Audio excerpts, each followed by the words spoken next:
ABP Ganga, खबर आपकी, जुबान आपकी। स्वागत है आप सभी का। आप देख रहे हैं उत्तराखंड प्राइम, आपके साथ मैं हूं राजीव ढोंडियाल। उत्तराखंड में सबसे पहले हम बात करने वाले हैं दिल्ली के डिप्टी सीएम मनीष सिसोदिया की। उन्होंने उत्तराखंड के सीएम त्रिवेंद्र सिंह रावत पर तंज कसा है। दरअसल आज के लिए डिप्टी सीएम मनीष सिसोदिया ने उत्तराखंड के कैबिनेट मंत्री मदन कौशिक को बहस की चुनौती दी थी और बहस के लिए तय वक्त पर वो IRTT ऑडिटोरियम में पहुंच गए थे। IRTT ऑडिटोरियम में मनीष सिसोदिया तो पहुंचे, लेकिन मदन कौशिक के ना पहुंचने पर उन्होंने उनकी कुर्सी पर उनके नाम की चिट चिपका दी और लंबे वक्त तक वो मदन कौशिक का इंतजार करते रहे। वहीं मदन कौशिक जब नहीं पहुंचे तो मनीष सिसोदिया ने बयान भी दिया।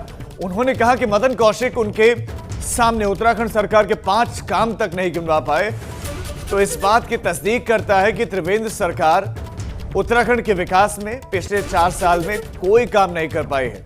आपको बता दें कि पिछले कई दिन से उत्तराखंड के कैबिनेट मंत्री मदन कौशिक और दिल्ली के डिप्टी सीएम मनीष सिसोदिया के बीच में जुबानी जंग जारी है और इसी के तहत पहले मदन कौशिक ने सिसोदिया को बहस की चुनौती दी थी। वहीं इस चुनौती को मनीष सिसोदिया ने मंजूर कर लिया था। हालांकि कल ही मदन कौशिक ने बहस में शामिल न होने को लेकर एक लेटर भी लिखा था, जिसमें उन्होंने मनीष सिसोदिया से कहा था कि बहस जरूर होगी, लेकिन उत्तराखंड में नहीं, दिल्ली में होगी और बहस के लिए उनकी ये जल्दबाजी ठीक नहीं है।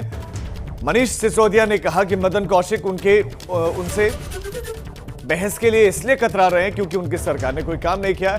मनीष सिसोदिया उत्तराखंड पहुंचे, देहरादून पहुंचे और उस कार्यक्रम स्थल पर पहुंचे जहां पर आमंत्रित किया गया था मदन कौशिक को, लेकिन मदन कौशिक नहीं पहुंचे।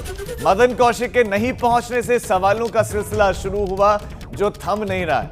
मनीष सिसोदिया ने एक के बाद एक तंज कसे और सवाल बहुत सारे दागे कि आखिर कैसी वो क्या वजह रही कि मदन कौशिक जो कह रहे थे कि उनके पास गिनाने के लिए इतने काम है, वो 5 काम गिनाने के लिए नहीं आए।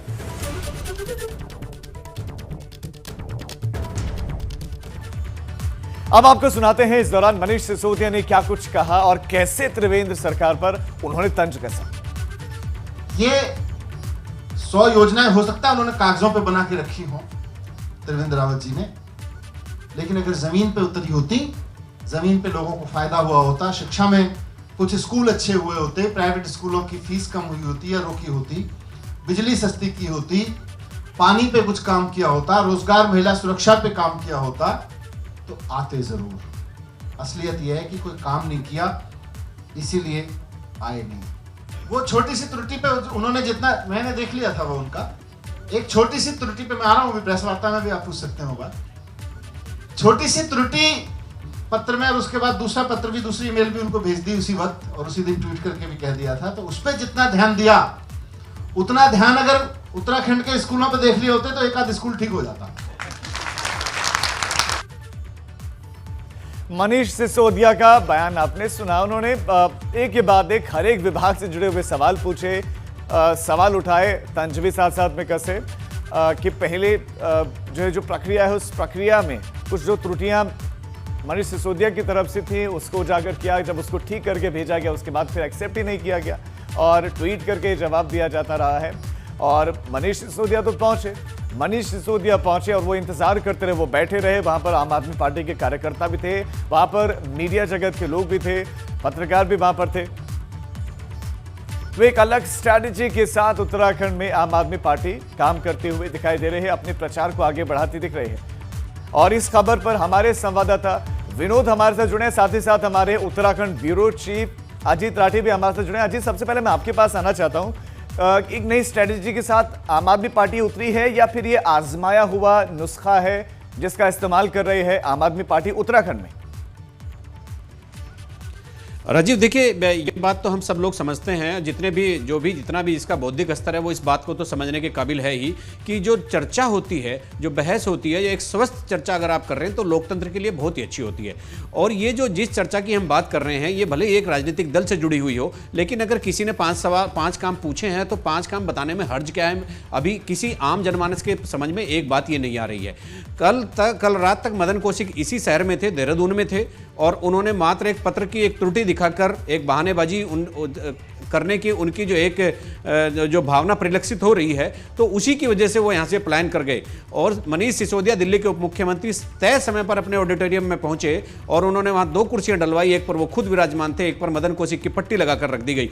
और ये उन्होंने वहां 40 से 45 मिनट इंतजार किया, फिर मीडिया से बातचीत की, फिर उन्होंने बताया, फिर उन्होंने सारी चीजें वो बताई कि सूर्यधार झील पर किस तरह से प्री डेवलपमेंट हुआ है मुख्यमंत्री के नजदीकी के लोगों का, उनके सलाहकार पर विधानसभा में किस तरह से भ्रष्टाचार के आरोप लगे हैं। उन्होंने कहा कि एक भी स्कूल में यहाँ एक भी बच्चा IIT JEE पास नहीं करता है, मेरे यहाँ सरकारी स्कूल के बच्चे बड़ी परीक्षाएं पास करके 1 क्लास अफसर बन रहे हैं। तो वो केवल ये बताना चाहते थे कि आप जो कह रहे हैं, जो 100 योजना गिनाने का काम बता रहे हैं, केवल 5 बता दीजिए, और 5 भी नहीं तो एक आध कम में भी काम चल जाएगा, लेकिन आप आइए और स्वस्थ चर्चा कीजिए इस लोकतंत्र के लिए, ताकि पब्लिक को ये पता चले। अच्छा, जो अब मैं राजनीतिक तौर पर राजीव ये बताना चाहता हूं कि राजनीतिक नजरिया ये है, आम आदमी पार्टी जो करना चाहती थी वो करके चली गई है। वो तय समय पर आए, समय मुकर्रर हुआ, तारीख स्थान सब मुकर्रर हुए और वो अपना ही पारी खेलकर चली गई, और ये उनके लिए वॉक ओवर था भारतीय जनता पार्टी की तरफ से। भाजपा के मंत्री ने उनको वॉक ओवर दिया है। हो सकता है भारतीय जनता पार्टी में ऊपर एक स्ट्रेटेजी बन गई हो कि नहीं, इनके साथ चर्चा नहीं करनी है, तो अब उन्होंने एक दूसरी तारीख और दे दी है कि अगर यहाँ अब हमसे चर्चा नहीं कर सकते, आप 6 तारीख को दिल्ली आइए। आपको दिल्ली आने का बहुत शौक है तो वहां मेरे जिस स्कूल में, जिस अस्पताल में कहेंगे, जिस मोहल्ला क्लिनिक में कहेंगे, वहां चलिए मेरे साथ और मैं वहीं पर चर्चा करने के लिए तैयार हूं। जी राजीव। बिल्कुल अजीत, इस तरह के सवालों के लिए कॉन्फिडेंस चाहिए होता है, और कॉन्फिडेंस तो तभी आता है जब आपने हो सकता है काम किया हो। मैं अजीत आपसे ये भी जानना चाह रहा हूं कि अब चूंकि मनीष सिसोदिया पहुंचे, उन्होंने लगातार मंच से भी यही बात दोहराई, क्या आपने कांटेक्ट करने की कोशिश की मदन कौशिक से या बीजेपी के नेताओं से? क्या रिएक्शन भी उनकी तरफ से आ रहा है इस पर? राजीव देखिए, पूरी भारतीय जनता पार्टी में इस समय सन्नाटा पसरा हुआ है, कोई यहाँ पर बोलने वाला नहीं है। मदन कौशिक कल प्रेस कॉन्फ्रेंस कर मीडिया से मुखातिब हुए, उन्होंने बताया कि हमने ये काम गिनवाए हैं, हमने ये काम किए हैं। उन्होंने एक लंबी चौड़ी फहरिस्त अपने 2 पेज के जो एक लेटर में, एक पत्र था उनका 2 पन्नों का, उसमें दिखाई। अरे उन्हीं में से छांट कर अगर आप 5 चीज़ें यहाँ दिखा देते तो आपकी वाहवाही हो सकती थी। और ये देखिए, प्राइम ऑफिस आई राजीव, ये एक बहुत ही चुभने वाली बात है कि आप एजुकेशन पर बात कर रहे हैं और आप एजुकेशन से भाग रहे हैं।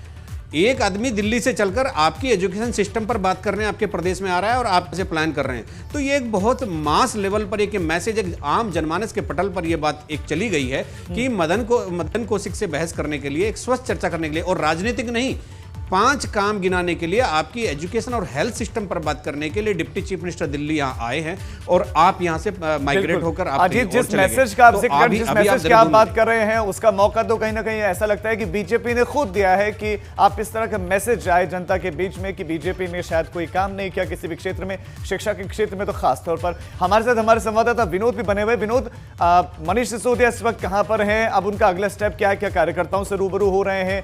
अभी क्या कुछ करने वाले, कब तक रहने वाले देहरादून में? जी राजीव, देखिए, डिबेट कार्यक्रम से निकलकर वो मुख्यमंत्री त्रिवेंद्र सिंह रावत की विधानसभा डोईवाला क्षेत्र में पहुंचे थे और एक स्कूल का उन्होंने निरीक्षण किया है। और एक स्कूल में जितनी भी व्यवस्था थी, चाहे वो बिजली की हो, पानी की हो, तमाम व्यवस्था उन्होंने देखी, जांची, और उनको साफ तौर पर उन्होंने ये कहा कि ये हालात स्कूल के मुख्यमंत्री त्रिवेंद्र की विधानसभा डोईवाला क्षेत्र का है। हालात क्या है स्कूल के, वो भी मैं आपको दिखा देता हूँ कि अभी थोड़ी देर पहले मनीष सिसोदिया यहाँ पर पहुँचे थे। ये प्राइमरी विद्यालय है, जीवनवाला डोईवाला विधानसभा क्षेत्र के अंतर्गत आता है। सीएम त्रिवेंद्र रावत की डोईवाला का विधानसभा क्षेत्र है, राजकीय प्राथमिक विद्यालय है। मनीष सिसोदिया यहाँ पर पहुँचे थे, तमाम व्यवस्था उन्होंने देखी, चाहे वो शौचालय की हो, पानी की हो, बिजली की हो, तमाम व्यवस्था यहाँ पर नहीं है। लेकिन ये जरूर देखा, आप जिस तरीके से हाल देख रहे हैं, उन्होंने साफ तौर पर हमारे साथ भी बात की है कि अगर शिक्षा के क्षेत्र में राज्य सरकार पूरी तरह से फेल हो गई है। और ये देखिए कि पूरी जिस तरह से विधानसभा क्षेत्र यानी जो सीएम का ही विधानसभा क्षेत्र में है, उसी में इस तरीके की बदहाल व्यवस्था है, पानी की व्यवस्था नहीं है, शौचालय की व्यवस्था नहीं है। इस प्राइमरी विद्यालय का यह हाल जानकर उन्होंने जरूर जानकारी दी है। लेकिन आज जिस तरीके से पूरा कार्यक्रम रहा, चाहे वो डिबेट कार्यक्रम रहा हो, मनीष सिसोदिया ने अपनी सरकार की तमाम उपलब्धियां तो गिनाई ही, लेकिन इंतजार सिर्फ उस बात का करते रहे कि आखिरकार शासकीय प्रवक्ता मदन कौशिक आएंगे। विनोद, इससे ये लग रहा है कि आम आदमी पार्टी तैयारी के साथ आएगा। जो कमजोर नब्ज है उस कमजोर नब्ज को पकड़ने की पूरी कोशिश और पकड़ भी रही है। आपका विनोद इस तमाम जानकारी के लिए बहुत शुक्रिया, और अजीत आप भी जुड़े, आपका भी इस तमाम जानकारी के लिए बहुत शुक्रिया। मनीष सिसोदिया पहुंचे हैं। मनीष सिसोदिया अभी देहरादून में ही है, डोईवाला का निरीक्षण करने के लिए। डोईवाला में स्कूल में पहुंचे जहां पर बदहाल पूरी की पूरी व्यवस्था उनको दिखाई दी है, और इससे इतर जो चैलेंज दिया था उस चैलेंज में अभी तो मनीष सिसोदिया जीतते हुए दिखाई दिए, क्योंकि मदन कौशिक नहीं पहुंचे। अब बात करते हैं बदलते हुए मौसम की। उत्तराखंड में ऊंचे पहाड़ी वाले इलाकों में बारिश के साथ साथ बर्फबारी का सिलसिला जारी। कड़ाके की ठंड पड़ रही है, लोगों की मुश्किलें बढ़ गई। कोहरे ने भी लोगों का जीना मुहाल कर दिया है। पहाड़ से लेकर मैदानी इलाकों तक ठंड का प्रकोप बढ़ गया है। मौसम विभाग की अगर हम माने तो ये हालत अगले 2 से 3 दिन तक बने रह सकते हैं, यथास्थिति बनी रह सकती है। ठंड है, हालांकि कुछ हिस्सों में जरूर दिन के वक्त में गुनगुनी धूप है जिसका लुत्फ उठा रहे हैं लोग, लेकिन ऊंचाई पर पहाड़ों पर बर्फबारी हो रही है, और बर्फबारी की वजह से शीतलहर वो कम नहीं हो रही। अगर आप धूप में भी हैं तो हवाएं इतनी ठंडी हैं कि हड्डियां कपा दें।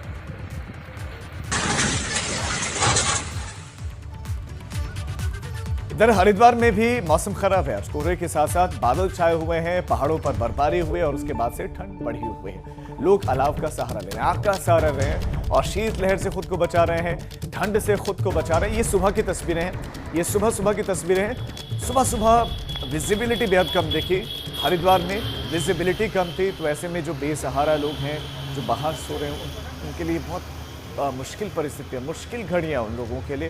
वो कैसे जीवन यापन कर रहे होंगे उसका अंदाज़ा आप लगा सकते हैं। साधु संत रहते हैं और कई तो खुले आसमान में सोते हैं।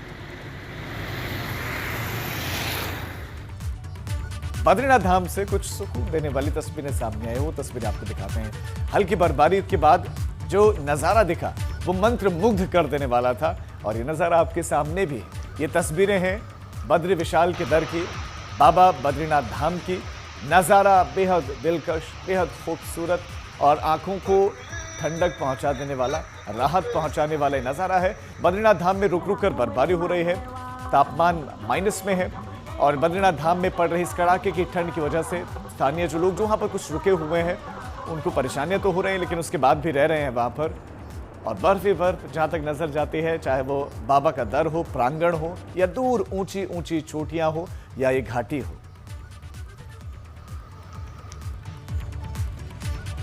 रुद्रप्रयाग में भी लोग भीषण ठंड के प्रकोप से परेशान हैं। बारिश और बर्फबारी नहीं होने की वजह से यहां पर लोग परेशान हैं। ठंड भी है और बारिश नहीं होने की वजह से किसान इसलिए उनके चेहरे मुरझाए हैं क्योंकि ये उनकी फसलों के लिए अच्छा नहीं है, और ये मौसम में अगर बर्फबारी ना हो और बारिश ना हो तो अच्छा नहीं माना जाता है। स्थानीय लोगों का ये मानना होता है कि देवता नाराज हैं, इसी वजह से ये नहीं हो रहा है, बर्फबारी नहीं हो रही है, और ठंड की वजह से लोगों को परेशानी तो हो रही है, लेकिन मलाल इस बात का है कि बर्फबारी नहीं हो रही है, और बर्फबारी होना भी कई बार अच्छा माना जाता है। बाजारों में रौनक फीकी पड़ी हुई है क्योंकि सैलानी भी उतनी संख्या में नहीं आ रहे हैं। चारधाम यात्रियों के लिए अच्छी खबर है, यहाँ पर ऑल वेदर रोड के साथ ही 19 किलोमीटर की एलिवेटेड रोड भी बनेगी। उम्मीद की जा रही है कि जिस तरह से यहाँ पर तेजी से काम चल रहा है उसके बाद जल्द ही चारों धाम को सड़क से जोड़ने का ये काम पूरा हो जाएगा। वहीं ये रास्ता बेहद खास भी होगा जो यहाँ से गुजरने वालों को बेहतरीन एहसास देगा।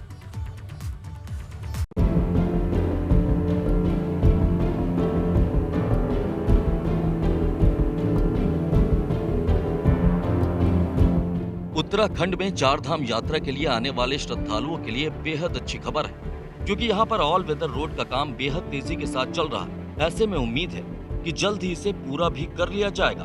उत्तराखंड में ऑल वेदर प्रोजेक्ट के तहत 889 किलोमीटर का काम चल रहा है। 625 ऐसी जगह हैं जहाँ पर ये काम जारी है, और जिस रफ्तार से ये काम चल रहा है उससे उम्मीद की जा रही है कि चारधाम की यात्रा पर आने वाले श्रद्धालु यहाँ पर अपनी निजी गाड़ियों से भी आ पाएंगे और ये सड़कें उन्हें बेहतरीन अनुभव कराएंगी। जैसे मैं फिर से कहना चाहूँगा कि आज के डेट में लोग प्रेफर करने लगे हैं कि कार से या अपनी गाड़ी से सफ़र करें, और चार धाम का पूरे देश में एक बहुत ही महत्वपूर्ण है। इसी को देखते हुए भारत सरकार ने ऑल वेदर रोड के तहत चारों धामों को भी जोड़ने से ये किया है। वो स्ट्रेटेजिक तौर से भी हमारे लिए बहुत महत्वपूर्ण है। वहीं ऑल वेदर रोड के साथ ही यहाँ पर एलिवेटेड रोड की DPR भी तैयार कर ली गई है। भनियावाला से एयरपोर्ट तक तकरीबन 19 किलोमीटर लंबी एलिवेटेड रोड भी बनाई जानी है, जो कि 4 लेन होगी।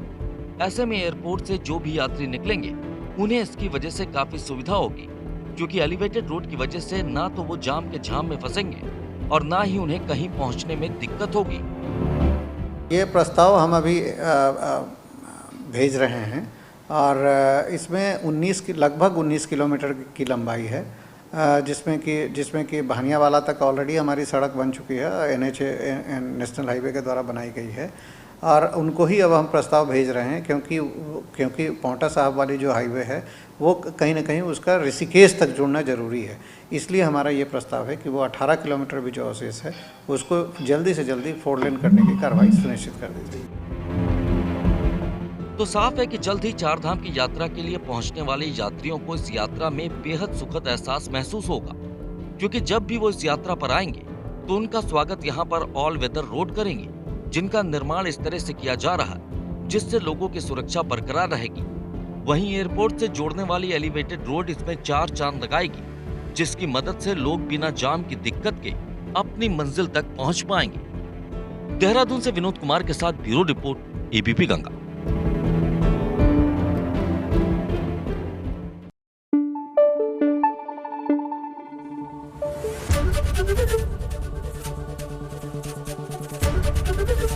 ABP गंगा, खबर आपकी, जुबान आपकी।